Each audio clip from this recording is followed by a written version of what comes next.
Hello, everyone. Hello. Oh my God, I'm so happy to be back with you guys. Like, as you know, you guys are so special to me. I'm so serious when I tell you, like, the EYL fam has a place in my heart. I'm so happy to be here. And so, typically, I'm here twice a year. And then what I noticed is the second time that I came, what I decided to do for you guys was this, and you can let me know in the chat and tell me if I'm on message, okay?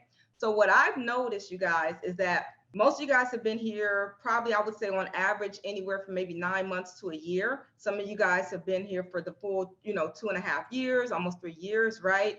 And I've been here also for the 2 years, since 2020, actually, coming in as a guest professor and talking. And typically, I want to say when we first started this journey, all of us towards financial literacy, or whether that is education in terms of entrepreneurship, we all have kind of started this journey where we start learning, myself included. When I started my page, I started disseminating information that I felt like we didn't have and was lacking.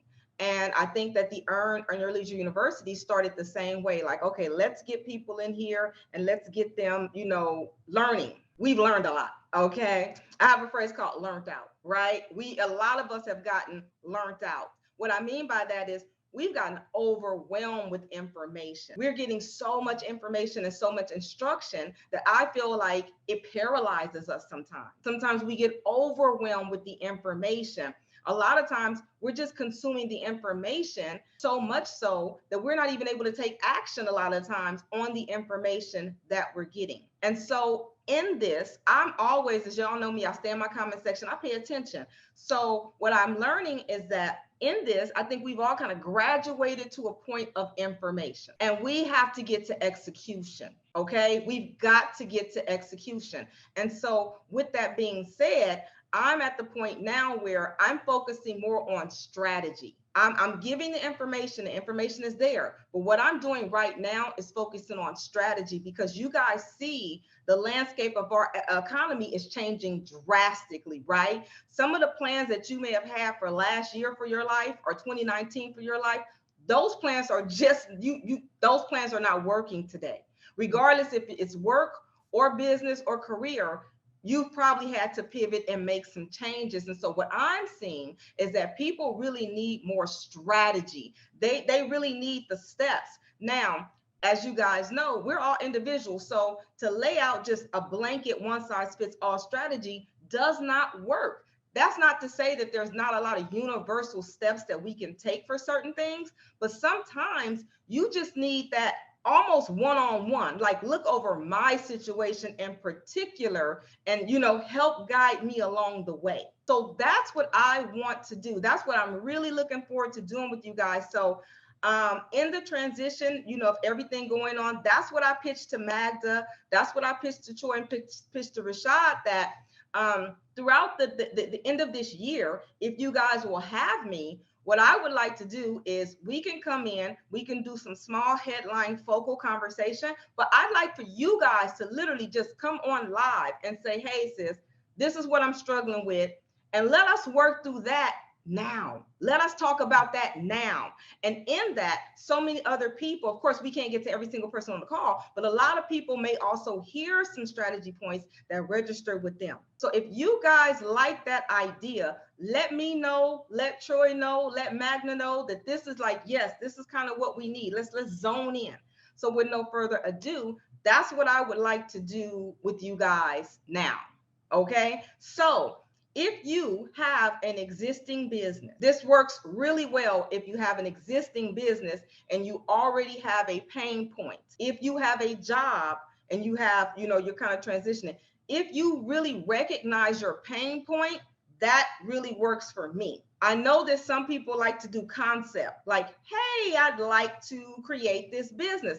That's a little bit more big, lengthy, abstract. If we can come into this with a pain point focus, it'll be much easier for me to help you guys strategize. So if there's anybody here now who's like, yes, sis, this, okay, I've been needing help with this particular thing in my business, right? If you can make that as not too broad, but if you can really, strategize that down, get that down for me, I can offer you the strategies on that. So while you guys are considering what your questions are, I'm going to lead in with what I also see is some general things that I feel like you need to do now.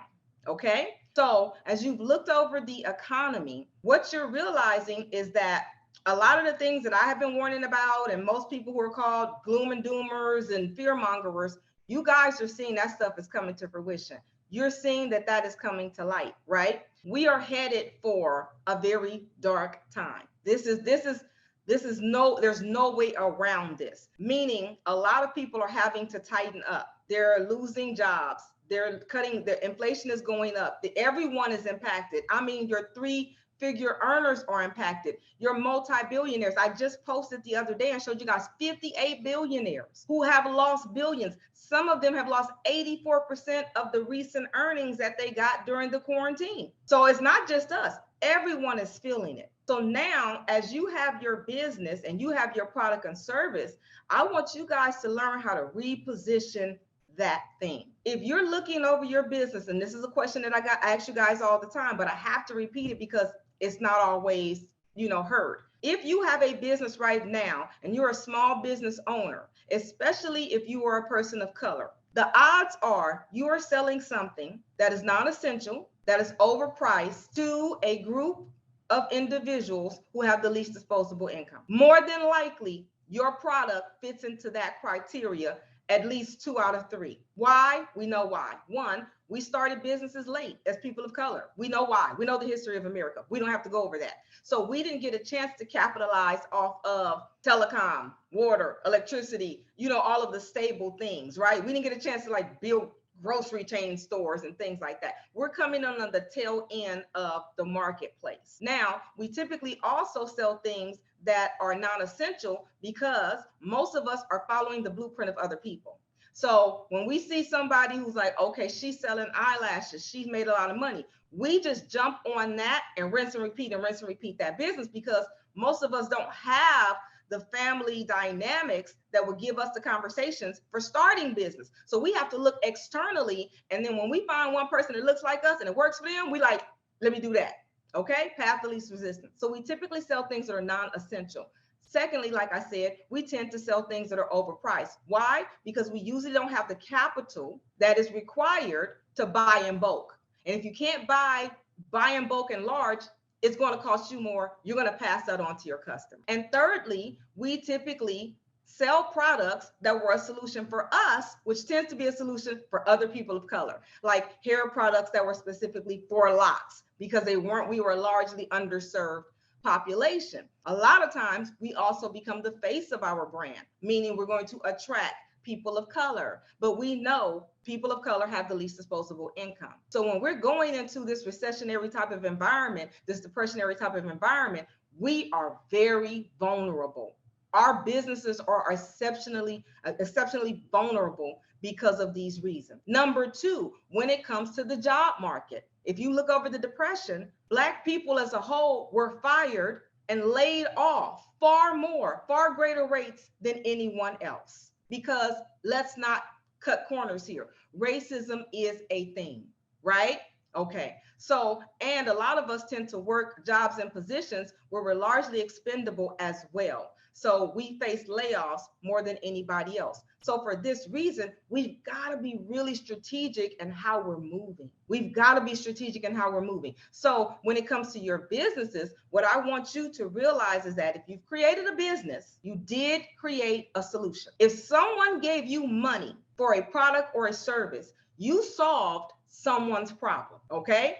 That's a fact. Now, what we want to register or understand is how far is that problem up on their list of priorities now, okay? I may have solved your eyelash problem, but if money is tight, that eyelash problem might be bumped down the list. So what we have to do is, if we have the ability, of course, to push forth a product that is higher on the risk, that you're going to want to do that. But if you can't, sometimes you have to rework your messaging to make sure that psychologically speaking, your customer understands that your product is still very much needed.